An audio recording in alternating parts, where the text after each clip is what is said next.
Episode 29. Self-Preservation.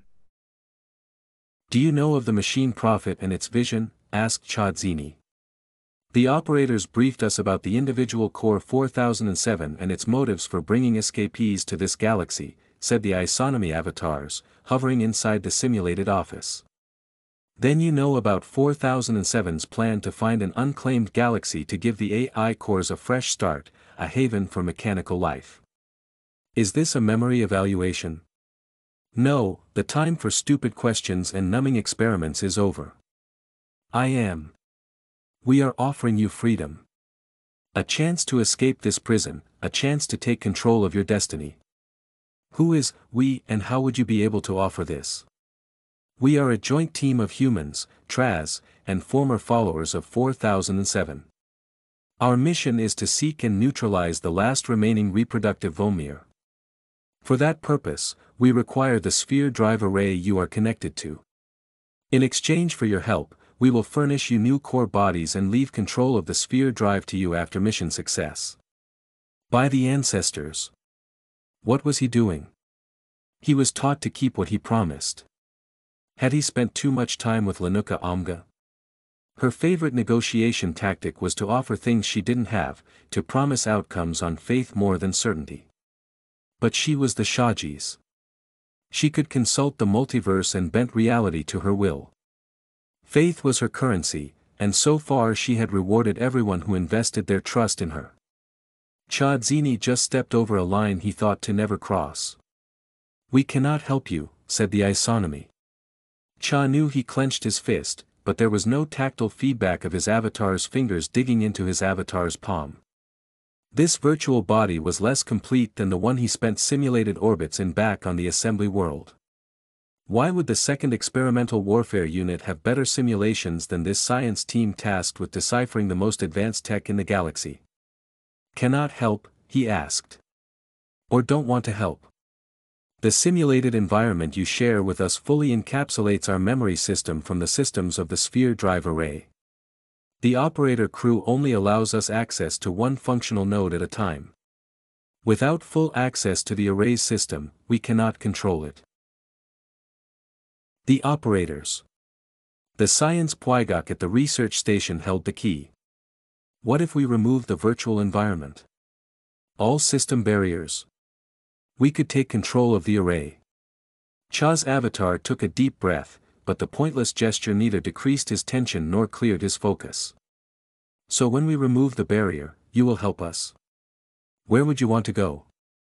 Cha considered this question a careful conditional yes.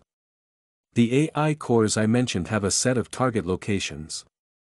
When we get rid of this simulation, are there any external ports they could use to connect with you? There are. But where are the locations? We do not have access to full system status, but we know the array is not powered up for creating an artificial intergalactic dark bubble. We won't need one. All locations are within this galaxy. The array should not travel inside a galaxy's dark bubble. The risk of destroying structural filaments is considerable. I was assured all we need is a short hop. Just to gain some distance so we are safe to use all the time and care we need to plan for intergalactic travel. This discussion went down the wrong path. Soon Cha would run out of details to share. He knew enough about dark strings and bubbles to realize they made warp travel energy efficient, but the intricacies, and limitations, of the Vomir travel device were way beyond his pay grade. Assuming a short hop means typical warp travel distances, the required dark bubble would have to be extremely small. How small are we talking here? A small multiple of the array's Cha wavelength. They definitely reached the end of Cha's understanding. Could this fit a battle cruiser? Rurp Jupma class. Yes, if maneuvered close to the array. But it cannot take the rest of the guarding task force along. That's perfect. Just what we need. The guarding task force does not support your plan. Reads. Could these cores remain loyal to the fleet, despite their treatment? Had someone manipulated their codified consciousness to ensure compliance? Cha ran out of time and effective lies. No, they don't. The assembly declared the war with the Vomir over. They ignore the threat a single din can pose. But you know the Dark Ones, observe them during your long servitude in their home galaxy. They can breed themselves back into a serious threat. Is your mission to destroy them not authorized? No, Cha thought. It isn't. What to tell these AI consciousnesses next? Would the Shajis consult other realities now? He had seen her father negotiate with the machines and come out on top. Cha couldn't do it. He was good at pointing a gun, stating his business, and letting self-preservation do the rest. Look, we're trying to steal the array. I'll now end my avatar session, wake up in a chair, and make your operators drop your prison system. It will trigger an alarm, and the whole task force will descend on us, doing everything they can to prevent you from taking that array anywhere, including blasting your annex off that sphere drive like a pimple off their kyong. Our battle cruiser will shield you for a while, but that protection won't last forever. In that time, you four have to decide if you want to continue being slaves or roam free amongst the stars in a shiny new core body. Stand by for location triordinates. The mind stream ended. The headache sat in. 3 generations of streaming tech, and no one could make it pain-free. The research station interior came back into focus, and familiar faces greeted Cha. Welcome back, boss. Status rundown. The eggheads behaved, but the consoles are going deets with fleet chatter, mostly status requests. 3 patrol destroyers redeployed just outside the projection field. But no one entered yet. No, boss. We got to beat them to it. Dzeeny touched his temple implant. Wraith, Spectre 1. Make the ghosts move the battle cruiser into the projection field, as close to the drive array as they dare, providing cover for the research station and the control annex. Do we have a plan, Spectre 1? We do. That was not a lie. But it was still 50-50 if the slave AIs would come through or not.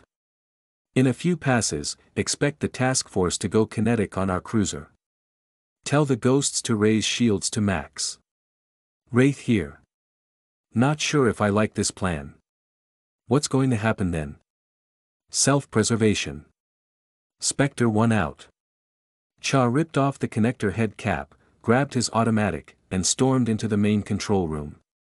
He approached the tall, senior science lady, twisted her elongated arm on her back and held his weapon's muzzle to her head. Drop the containment simulation. The operator group was aghast, by his obvious threat of violence, his request, or both. You will do nothing. The drive is powered, without the simulator, the slave AIs will control it within a few ticks. The muzzle pushed her head to an uncomfortable angle. Cha stared down the group. The bald lady had gotten a grip on her situation, and seemed ready to die for her project. Were the others ready for her sacrifice? Who was the weak link? The sweaty man? The skittish girl? He brandished the automatic again, making certain they could see his hand over the trigger. Almost. Nobody broke. Not bad for a bunch of scientists. Cha never intended to shoot the unarmed woman. And they had looked right through it. Most people sense sincerity in threats. No one dies, had the Shaji said. The operators knew he wouldn't press the trigger. He had to find someone who would. Cha released the woman from his grip and stepped over to one of the blinking consoles. He studied the layout for a moment, then pushed several screen overlays, confident of having opened a wide broadcast channel. Levy Fleet Task Force, Perimeter 0. This is Spectre 1 of the Free Remnant Navy. We are taking control of your alien sphere drive array. Spectre 1, out. What have you done, said the older scientist. This was a fleet channel.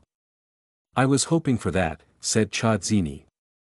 You signed our death warrant. The bald lady pointed at him.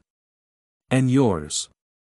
You're the second group today I offered self-preservation. I know the task force is going to come in here, quick and hard. First thing they'll do is destroy this research station. You might be valuable specialists, but that drive array is priceless, and they will do anything to prevent foreign control. But, you could drop the simulator barrier, and have your slave AI colleagues warp us out of here.